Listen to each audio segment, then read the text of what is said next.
Halo has not arrived. I cannot breach arm's-length radio silence. We must proceed without them. Top dog, out! The crews of the four-engine turboprops went silent.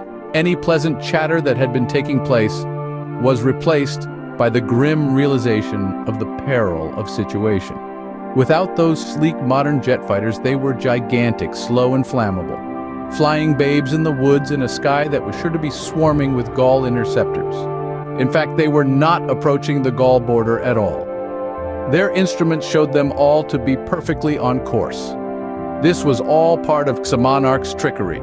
He knew a little of Zuvian tactical procedure because he had been an avid spectator of the last major human war and surmised that the raid would be executed regardless of fighter support.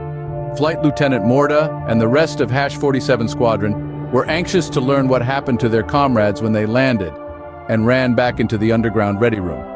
The base commander was waiting. "Gentlemen, welcome back. Our long-range molecular scanning equipment and satellite reconnaissance shows that your navigation was faultless and that you should have rendezvoused with number 7.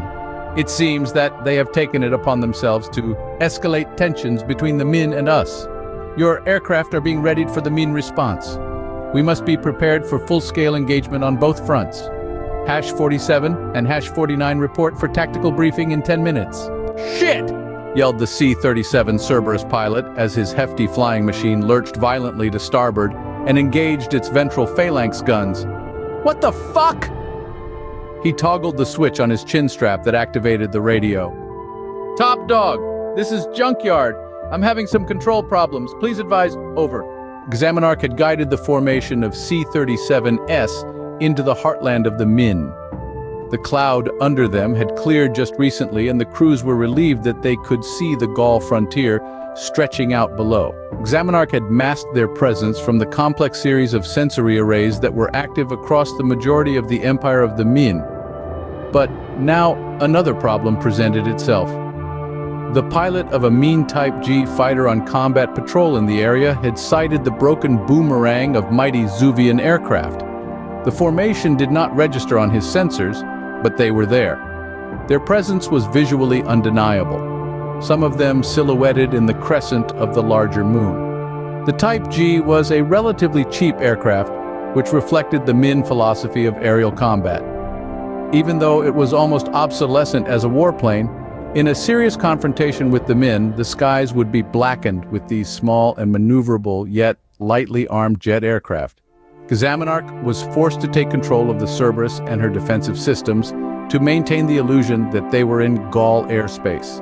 One of the 3 infrared-guided missiles unleashed by the lone Type G was avoided by twisting the plane sideways slightly at the last possible moment. The other 2 were shot down by one of the numerous, rapidly firing phalanx guns on the underbelly of the C-37.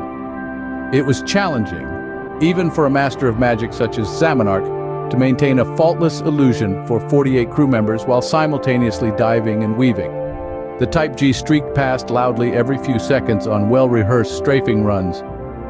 Streams of diamond projectiles blasted from the 4 slow-firing automatic cannon clustered around the forward intake,